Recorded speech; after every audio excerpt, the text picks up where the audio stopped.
Bismillahirrahmanirrahim. Assalamualaikum warahmatullahi wabarakatuh. Pemirsa MTA TV yang dirahmati oleh Allah, puji syukur marilah kita panjatkan kehadirat Allah Subhanahu wa taala yang telah memberikan kita begitu banyak kenikmatan yang jika kita coba menghitungnya niscaya kita tidak dapat melakukannya. Salawat serta salam marilah kita aturkan kepada junjungan kita Nabi Muhammad sallallahu alaihi wasallam. Kembali lagi menyapa aktivitas pagi Anda dalam program unggulan Fajar Hidayah bersama saya Fatih Hagil Muslim. Telah hadir di tengah-tengah kita Ustadz yang akan mengampu Fajar Hidayah pada kesempatan pagi ini. Beliau adalah Ustadz Sunarno. Mari kita sapa beliau. Assalamualaikum Ustadz. Waalaikumsalam warahmatullahi wabarakatuh. Kabar sehat untuk pagi ini Ustadz G? Alhamdulillah sehat baik. Ya, semoga Ustadz selalu diberikan kesehatan oleh Allah. Amin. Ya. Pelajaran kita pagi ini Ustadz, kita membahas tema tentang apa Ustadz? Ya, ketegaran hidup tidaklah kekal. Ketegaran hidup tidaklah kekal ya Ustadz ya. Baik pemirsa MTA TV yang dirahmati oleh Allah, kami mengundang Anda sekalian untuk bergabung bersama kami melalui line telepon di 02716793000 atau Anda dapat melakukan panggilan WA atau mengirimkan pertanyaan tulis Anda melalui line SMS atau WA di 0811 255 3000. Namun sebelumnya siapkan catatan dan mushaf Anda. Mari kita simak tausiah dari Ustadz Sunarno. Silakan Ustadz. Ya. Bismillahirrahmanirrahim. Assalamualaikum warahmatullahi wabarakatuh. Alhamdulillahirabbil alamin. Nahmaduhu wa nasta'inuhu wa nastaghfiruh. Wa na'udzu billahi min syururi anfusina wa min sayyiati a'malina. Asyhadu an la ilaha illallah wahdahu la syarikalah wa asyhadu anna Muhammadan abduhu wa rasuluh. Allahumma shalli wa sallim ala Muhammadin wa barik ala Muhammadin wa ala alihi washabihi ajmain ba'd. Saudaraku pemirsa dan pendengar dimanapun berada, syukur alhamdulillahirabbil alamin, Allah senantiasa curahkan anugerah pada kita. Hari ini kita diperkenankan mengawali aktivitas kita dalam keadaan tidak kurang suatu apa. Saudaraku, hari ini kita bicara tentang ketegaran hidup tidaklah kekal. Allah Subhanahu wa ta'ala memperingatkan pada hambanya tentang kehidupan manusia di dunia ini. Dan Allah membuat perumpamaan yang mudah dipahami oleh manusia, supaya tidak terlena dalam menjalani hidup dan kehidupannya di dunia ini. Dalam ayat yang sudah sangat terkenal, surat Al-Hadid ayat 20, Allah berfirman, A'udzu billahi minasyaitonir rajim. I'lamu annamal hayatud dunya la'ibu wa lahu wa zinatun wa tafakhurun bainakum wa takhasurun fil amwali wal aulad kama sali ghaizin ajabal kuffara nabatuhu thumma yahiju fatarahu musfara thumma yakunu hutama wa fil akhirati adzabun syadidu wa maghfiratun minallah wa ridwan wa mal hayatud dunya illa mata'ul ghurur. I'lamu annamal hayatud dunya la'ibu wa lahu. Ketahuilah bahwa sungguhnya kehidupan dunia ini hanyalah permainan dan suatu yang melalaikan. Kalimat la'ib, permainan. Dunia disebut permainan karena banyak manusia yang larut di dalamnya, melupakan tujuan hidup yang sebenarnya. Maka kita sebagai orang beriman diingatkan, hidup ini punya tujuan. Hidup ini bukanlah hanya sekedar permainan. Tujuan sebenarnya hidup adalah untuk beramal dalam membekali diri kehidupan di akhirat kelak. Seperti anak-anak yang bermain, serius sangat ketika bermain, tetapi setelah selesai semua itu hilang tanpa arti. Itulah kalau permainan. Demikian juga dunia yang kita punya, tapi akhirnya hilang tanpa nilai bila tidak diarahkan untuk ketaatan pada Allah Subhanahu wa taala. Apapun yang kita punya, kita ini punya nilai apabila yang ada pada diri kita ini kita arahkan untuk itaah pada Allah Subhanahu wa taala, menjalankan perintah agamanya. Itu baru ada nilai hidup kita ini. Kemudian kalimat walahun, sendaguro, hiburan. Sendaguro, hiburan itu sesuatu yang melalaikan. Melalaikan dari tujuan utama hidup.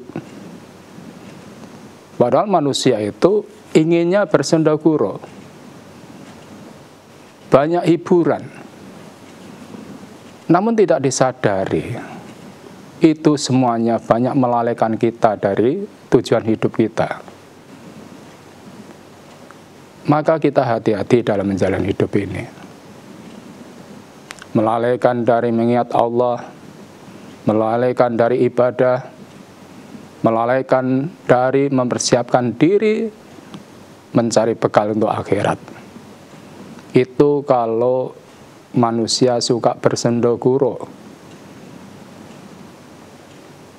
Maka kita ini diajarkan bagaimana hidup yang sebenarnya dalam kita hidup di dunia ini.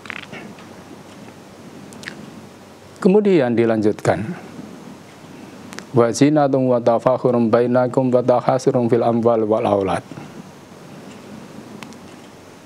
Perhiasan dan permegah-megah di antara kamu, serta berbangga-bangga tentang banyaknya harta dan anak.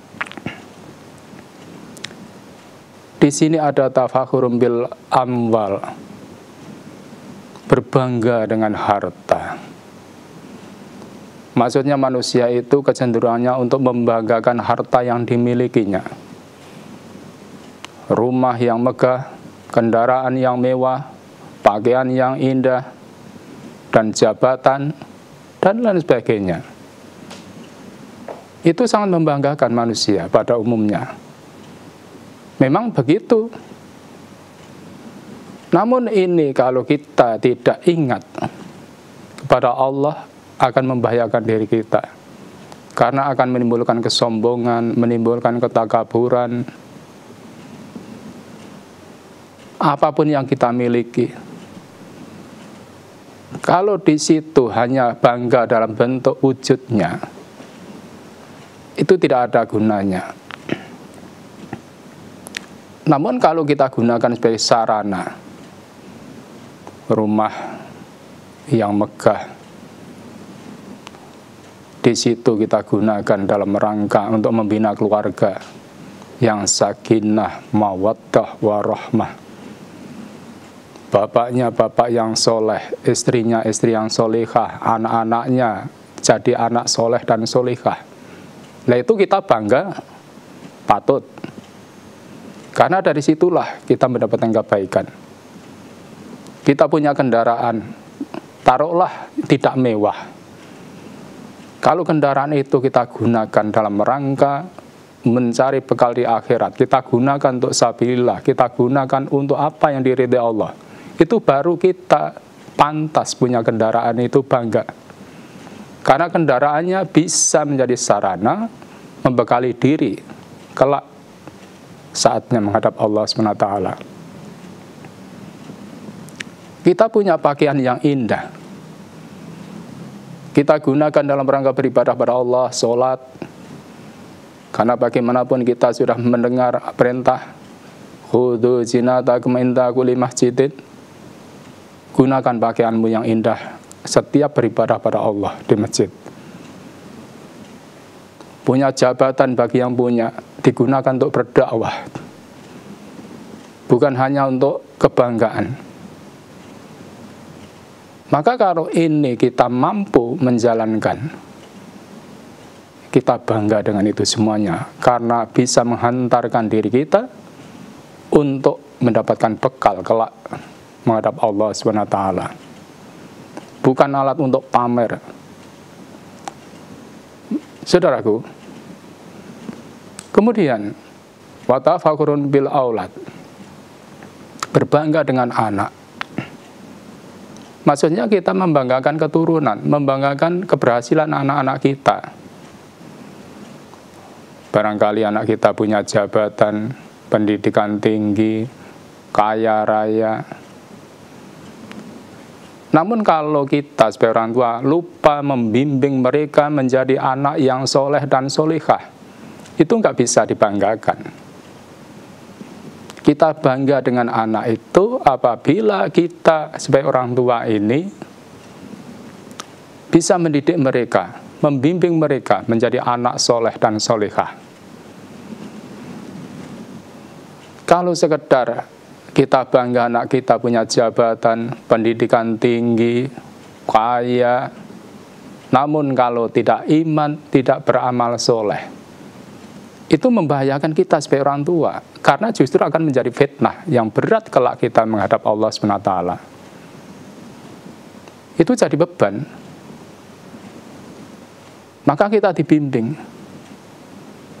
Maka kita sebagai orang tua, kebanggaan itu terletak pada bagaimana kalau anak-anak kita itu rajin ibadahnya, baik akhlaknya, sehingga menjadi hamba Allah yang soleh dan solehah. Ini harapan kita. Maka mudah-mudahan ini semuanya bisa kita lakukan, tidak melenakan kita dalam kehidupan dunia ini. Kemudian dilanjutkan, kama sali ghaizin ajabal kufar nabatu. Seperti hujan yang tanaman-tanamannya mengagumkan para petani. Dunia diibaratkan seperti hujan yang menumbuhkan tanaman yang hijau, indah, menyenangkan hati petani. Ini permisalan kehidupan kita. Kita hidup dari anak-anak menjadi remaja, remaja menjadi dewasa, dewasa menjadi tua, terus berjalan. Itulah perjalanan hidup kita. Maka kita semuanya ini diingatkan dengan perjalanan usia, itulah gambaran yang Allah tunjukkan pada kita. Maka pada posisi yang mana kita sekarang ada, mari kita semakin kuatkan dalam rangka untuk membekali diri kita di akhirat. Jangan terlena dengan kehidupan yang ada sekarang pada diri kita. Karena bagaimanapun kita juga menyadari bahwa memang harta, dunia, anak, keluarga, semuanya itu memikat hati kita. Namun tidak boleh kita terlena dengan apa yang ada sehingga lupa bahwa semuanya itu hanya sementara. Nah, yang sementara inilah yang harus kita manfaatkan dalam rangka mempersiapkan bekal kita kelak di hadapan Allah SWT. Kemudian dilanjutkan ayat tadi, summa yahiju fatarahu musfaron summa yakunu khutama. Kemudian tanaman itu menjadi layu, dan kamu lihat warnanya kuning, kemudian kering dan hancur. Itulah kita. Dari perjalanan hidup kita ini, mau tidak mau, kita tidak bisa melawan takdir. Perjalanan hidup yang terus berputar. Dari remaja, dewasa, kemudian kita tua, dan seterusnya. Akhirnya kita akan kembali pada asalnya. Kita akan kembali pada asalnya. Maka jangan sampai kita dalam hidup yang perjalanannya itu suatu yang pasti, namun kita terlena. Hanya bangga-bangga dengan dunia, lupa menyiapkan diri untuk menghadap Allah SWT. Maka bekal apa yang bisa kita siapkan, mari betul-betul kita usahakan dengan maksimal. Maka Allah bikin gambaran yang sangat jelas perjalanan hidup manusia. Kita juga seperti itu, kita akan habis di dunia ini saatnya nanti. Maka sebelum ini semuanya datang, Maka mari kita usahakan diri kita menjadi hamba yang bisa mengambil manfaat dari dunia ini, dari apapun yang kita punya, dari fisik kita, dari tenaga kita, dari harta kita, dari keluarga dan anak-anak kita. Mari kita gunakan sebagai ladang amal kita untuk memperoleh kebaikan di sisi Allah Subhanahu wa taala. Ini penting untuk kita perhatikan. Kemudian dilanjutkan wa fil akhirati adzabun syadid. Dan di akhirat nanti ada azab yang keras. Ini tentu bagi orang yang tertipu dengan gemerlapnya dunia, tidak bisa memanfaatkan fasilitas yang Allah berikan di dunia ini, melupakan kewajibannya pada Allah, hanya berbangga-bangga dengan dunia yang dimiliki. Maka azab yang akan diterimanya, naudzubillah.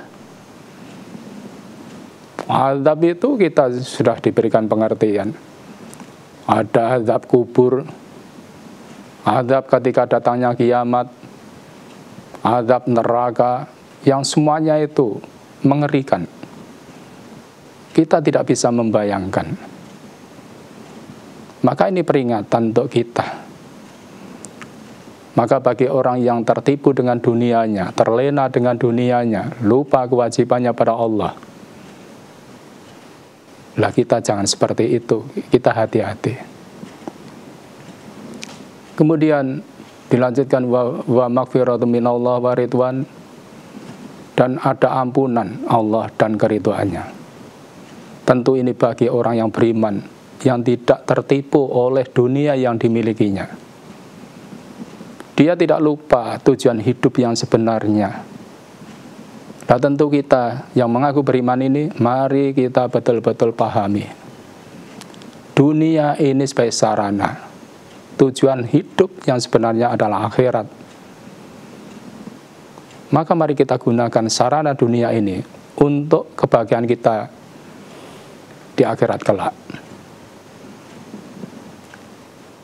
Maka kalau itu bisa kita jalani, ampunan Allah, ridha Allah, mudah-mudahan kita dapatkan kelak setelah kita kembali padanya.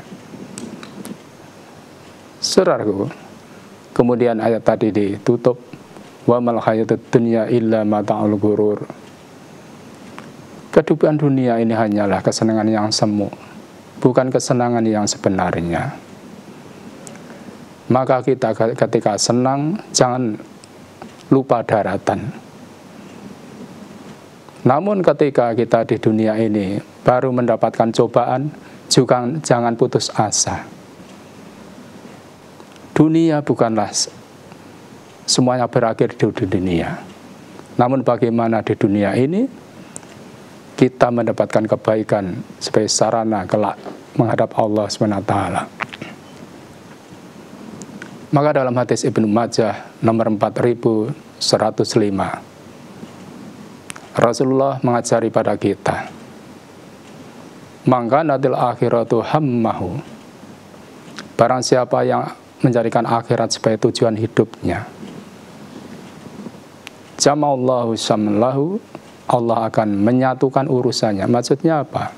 Kalau akhirat itu yang kita utamakan, dunia Allah akan sertakan. Dunia akan diberikan pada kita. Itu kalau tujuan kita hidup ini untuk akhirat. Maka mari kita dimotivasi dengan ini. Akhirat itulah yang menjadi tujuan hidup kita.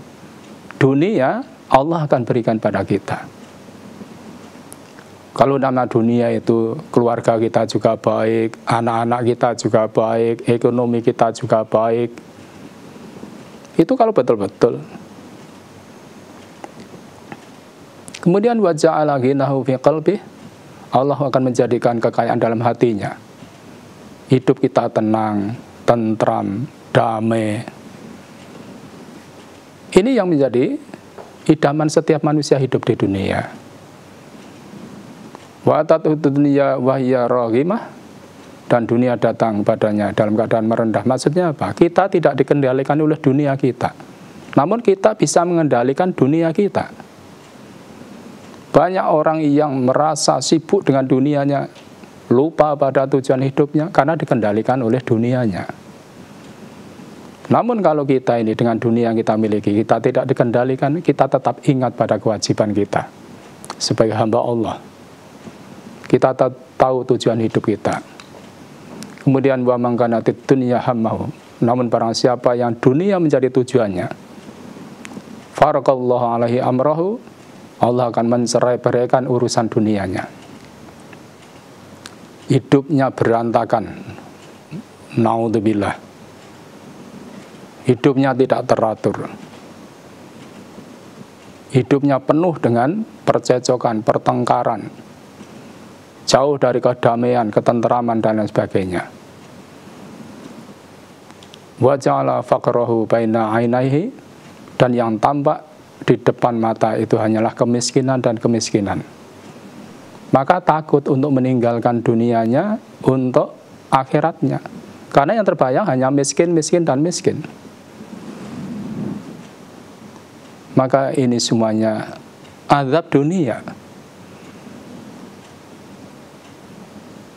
Saudaraku, maka marilah kita hidup, kita tata dengan sebaiknya, kita atur dengan sebaiknya, kita pahami betul hidup ini apa dan tujuannya apa. Maka mudah-mudahan dengan ayat ini mengingatkan kita tidak terlena dengan kehidupan kita, apapun yang kita punya. Begitulah saudaraku, semoga bermanfaat untuk saya dan kita semuanya. Terima kasih.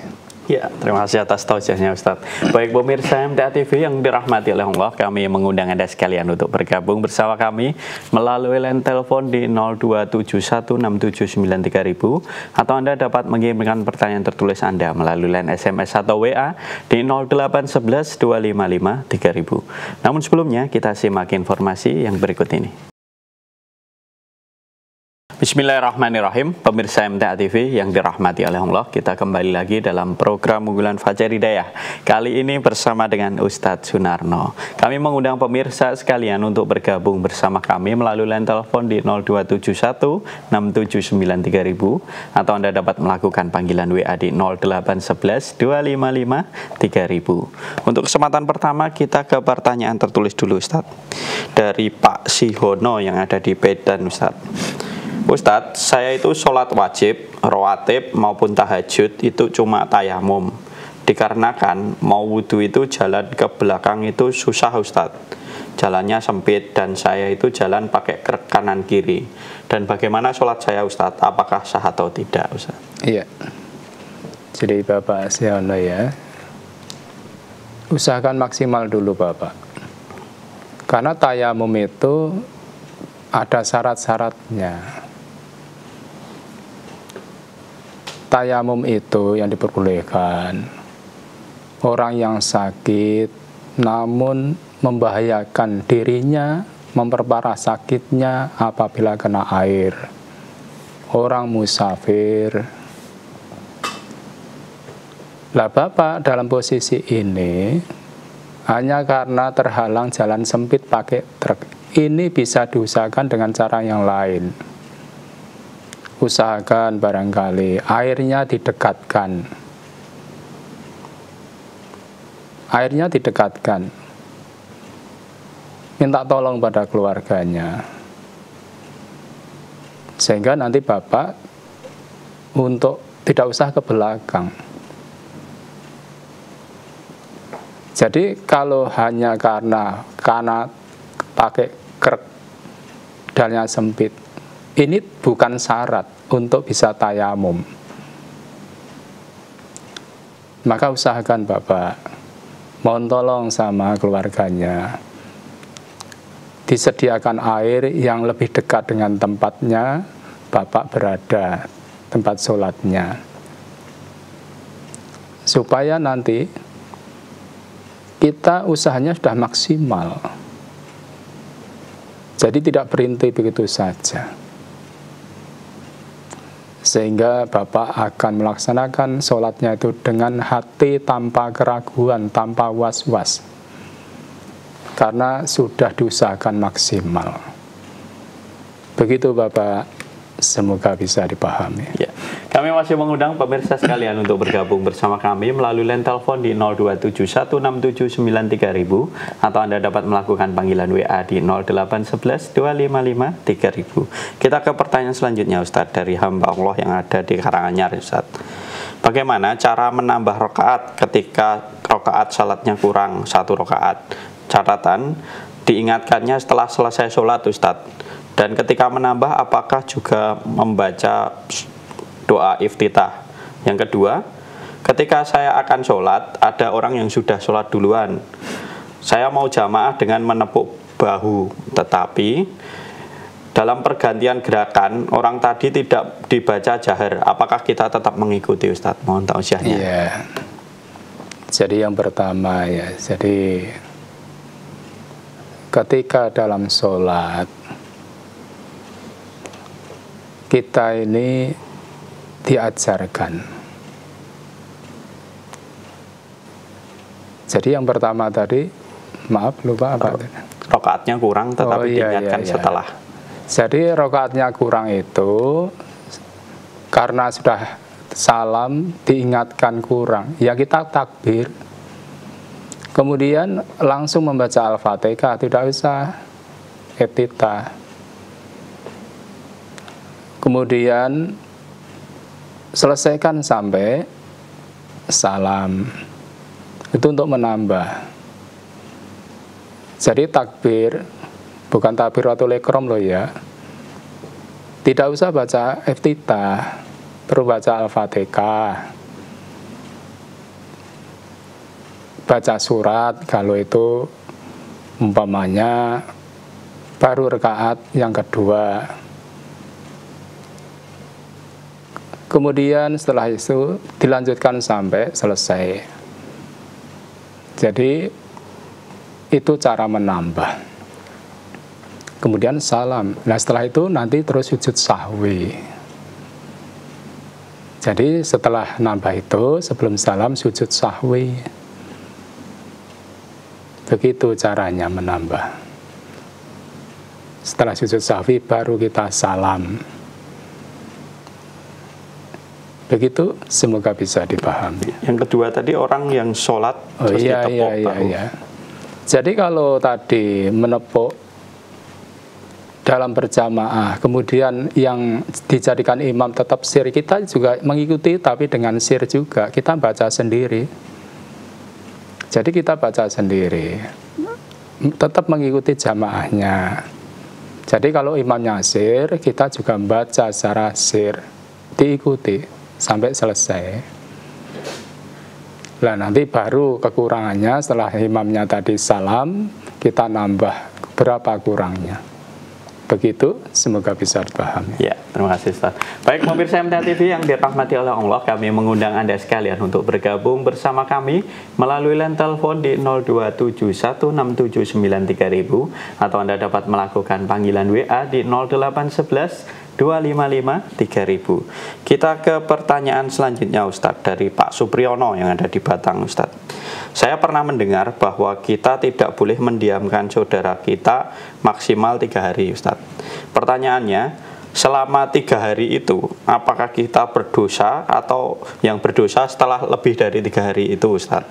Yang kedua, kalau selama mendiamkan saudaranya ternyata meninggal, apa juga su'ul khotimah? Mohon tausiahnya. Iya. Jadi kita itu ya diajarkan dalam Islam itu putus silaturahmi tidak boleh lebih dari 3 hari.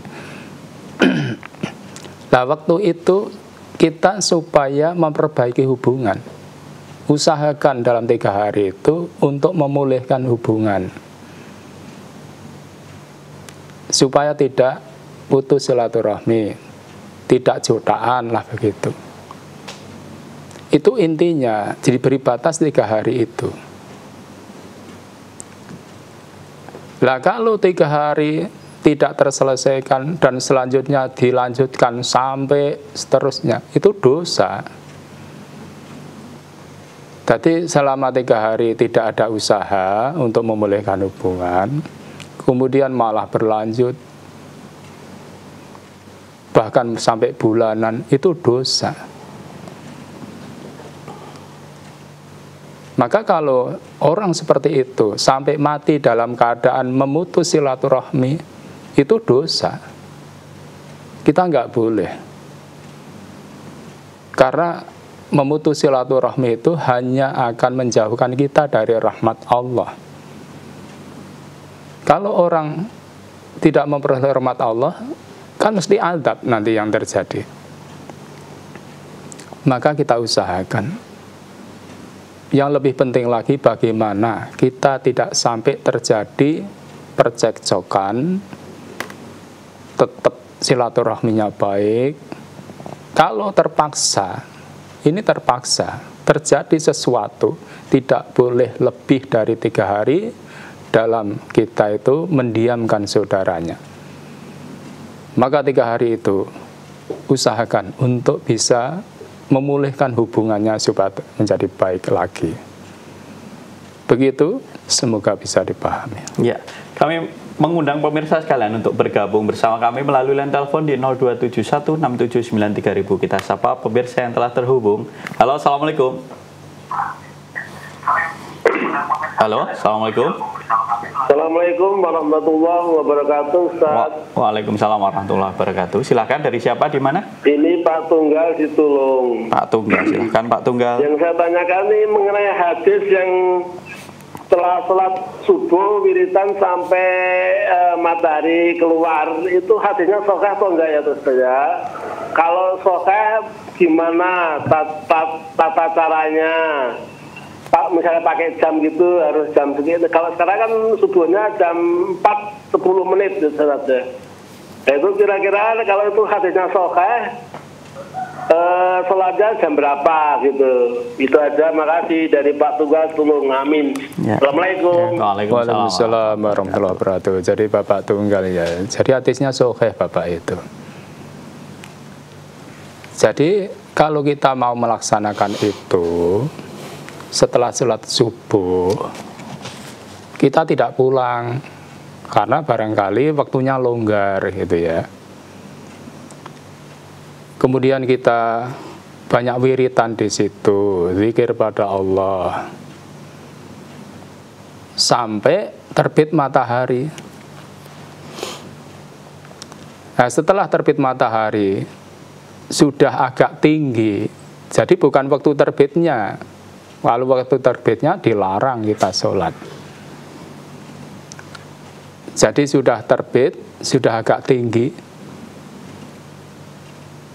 Nah, kita di situ bisa sholat. Nah, sholat situ dalam hati dikatakan sholat suruk. Suruk itu sholat duha yang diawalkan. Sholat duha yang diawalkan. Itu kalau mau melaksanakan. Jadi setelah sholat subuh kita tidak pulang dari masjid, kemudian kita sambung dengan dzikir, dengan baca Al-Quran atau yang lain-lain yang hubungannya dengan ibadah zikrullah. Kemudian sambil menanti terbitnya matahari, ya tinggal dilihat terbitnya matahari jam berapa. Kan ada itu dalam jadwal itu. Kemudian setelah terbit, sudah jelas terbitnya, bukan sedang terbit ya, sudah agak tinggi, kita sholat. Itu namanya sholat sunnah suruk. Suruk itu sholat duha yang diawalkan. Itu kalau mau mengerjakan, itu pahalanya sangat besar. Begitu Bapak, kalau ingin melaksanakan namanya sholat sunnah suruk. Begitu, semoga bisa dipahami. Ya, terima kasih. Baik pemirsa MTA TV yang dirahmati oleh Allah, kami masih mengundang Anda sekalian untuk bergabung bersama kami melalui line telepon di 02716793000 atau Anda dapat melakukan panggilan WA di 08112553000. Kita ke pertanyaan tertulis selanjutnya Ustadz dari Pak Wasis yang ada di Purbalingga. Saya mau tanya terkait surat Al-Baqarah ayat 174 Ustadz. Maksud dari kalimat sesungguhnya orang-orang yang menyembunyikan apa yang telah diturunkan Allah, yaitu kitab, dan menjualnya dengan harga murah, mereka hanya menelan api neraka ke dalam perutnya, Ustadz. Mohon tausiah terkait hal tersebut. Iya. Jadi dalam surat Al-Baqarah ayat 174, di situ Allah firmankan, mengingatkan pada kita, A'udzubillahi minasyaitonirrajim. Innal ladzina yaktumuna ma anzalallahu minal kitab wa yashtaruna bihi tsamanan qalilan. Sesungguhnya orang-orang yang menyembunyikan apa yang telah Allah turunkan, yaitu dari Alkitab. Kalau kita umat Islam kan Al-Quran, dan menjualnya dengan harga yang sedikit murah. Maka sebenarnya mereka itu, ayat berikutnya nanti ya, lah kita diajarkan jangan menyembunyikan apa yang Allah sudah turunkan.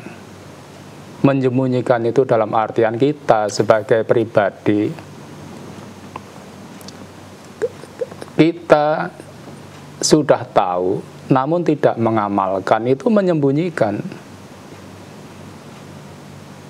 Kita sebagai umat Islam tidak mau mendakwahkan pada yang lain, tidak mau mengajak pada yang lain, itu menyembunyikan. Bahkan di situ tadi menjual dengan harga yang murah. Maksudnya apa?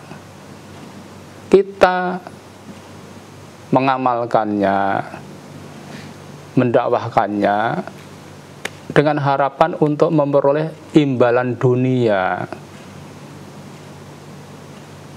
Maka kita tidak boleh dalam berdakwah, dalam menyiarkan, menyebarkan Al-Quran itu minta imbalan dunia, itu tidak boleh.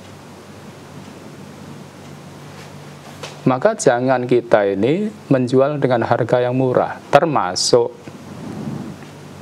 kita sebagai pribadi, kita sudah ngerti, takut mengamalkan hanya karena takut pada manusia, itu dengan harga yang rendah, murah. Kita lebih takut pada manusia daripada Allah.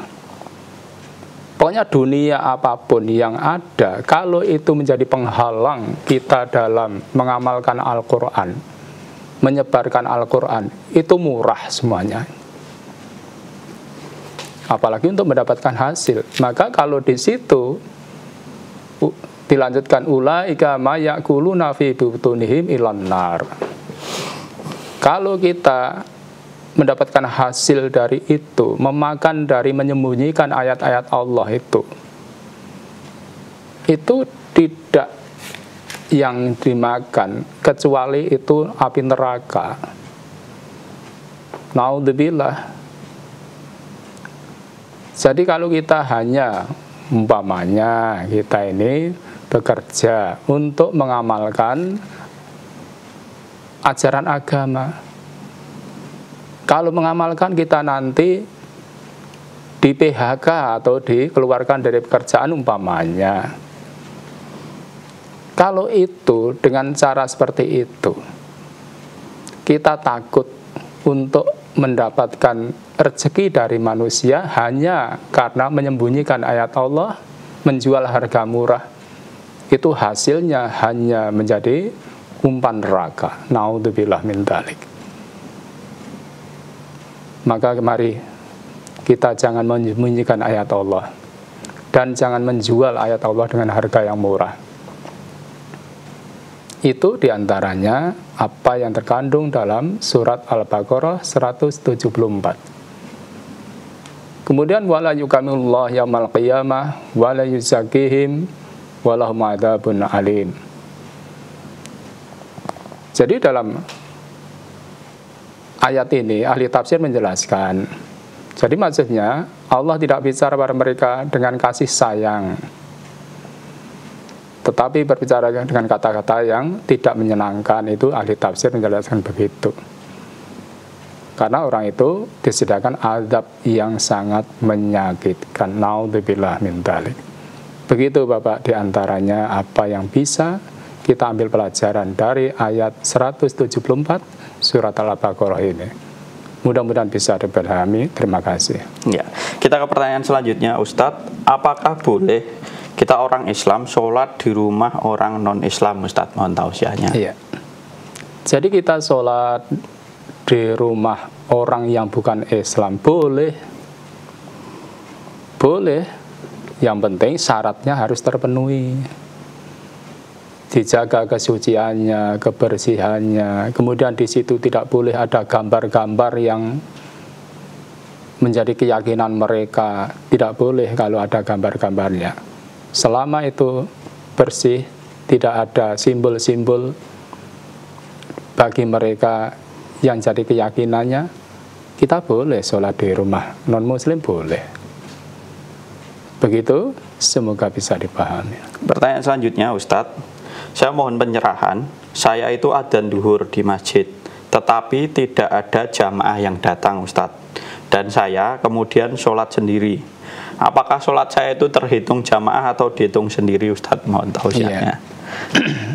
Jadi yang pertama, kalau kita ada di suatu kampung, ada masjid, kemudian ada muadzin yang memanggil, kok satu pun tidak ada yang datang, itu dipertanyakan. Kalau itu di kampungnya orang Islam, itu termasuk gharib, asing itu. Kan dalam hadis itu diterangkan, di antara yang asing itu masjid ada di tengah-tengah muslimin, namun tidak digunakan untuk sholat berjamaah. Itu kan gharibun, asing. Maka di situ berarti harus digencarkan dakwahnya, harus banyak diingatkan bagaimana sebagai orang Islam. Tentu di situ mesti ada yang di rumah. Kenapa tidak mau ke masjid, sedangkan adzan dikumandangkan? Maka itu imannya dipertanyakan kalau seperti itu. Nah kemudian kalau terpaksa nggak ada yang datang ke masjid, kita sholat sendiri, tetap hitung jamaah. Karena kita ke masjid itu untuk adzan, di situ sholat, itu dengan tujuan sholat jamaah. Hanya karena tidak ada yang datang, ya kita sholat sendiri. Kita sholat sendiri. Insya Allah sholat jamaah. Walaupun sendiri. Nah yang dosa yang tidak mau datang ke masjid tadi, dipanggil adzan kok tidak mau datang, maka jangan malah ditinggalkan, tetap sholat di situ. Ia dikumandangkan iqomah, kemudian sholat walaupun sendiri. Insya Allah itu masuk jamaah. Begitu, semoga bisa dipahami. Ya, pertanyaan tadi sekaligus pertanyaan terakhir, Ustadz, pada Fajridah kali ini. Sebelum diakhiri, mungkin ada yang ditekankan terkait materi. Silakan, Ustadz. Iya. Saudaraku, pemirsa dan pendengar dimanapun berada, jadi kita dengan ayat Al-Hadid 20 tadi, kita diingatkan supaya kita tidak terlena dengan hidup kita di dunia ini. Kita hidup ini punya tujuan. Tujuannya adalah akhirat. Dunia sebagai sarana untuk meraih tujuan yang membahagiakan kelak di akhirat. Maka apapun yang Allah anugerahkan pada kita, mari kita gunakan untuk sarana meraih kebahagiaan di sisi Allah kelak. Jangan terlena. Jangan hanya seperti orang yang bersendaguro, bermain dan sebagainya. Begitu, semoga kita bisa mengamalkan. Terima kasih. Ya, terima kasih atas tausiahnya pagi hari ini Ustadz. Semoga mendapatkan jadikan pelajaran bagi kita semuanya. Peringatan sekaligus kabar gembira ya Ustadz bagi kita semua. Assalamualaikum warahmatullahi wabarakatuh. Waalaikumsalam warahmatullahi wabarakatuh. Baik pemirsa MTA TV yang dirahmati oleh Allah, itu tadi program unggulan Fajar Hidayah pada kesempatan pagi hari ini bersama dengan Ustadz Sunarno. Kami mohon maaf untuk pertanyaan tertulis yang sudah Anda kirimkan, belum bisa kami jawab karena keterbatasan waktu. Insya Allah akan dijawab di kajian-kajian mendatang. Jadi selalu simak kajian yang ada di MTA TV. Saya Fatih Akil Muslim beserta rekan kru yang bertugas mohon undur diri. Alhamdulillahirabbil alamin. Subhanakallahumma wa bihamdika asyhadu an la ilaha illa anta astaghfiruka wa atubu ilaik. Wassalamualaikum warahmatullahi wabarakatuh.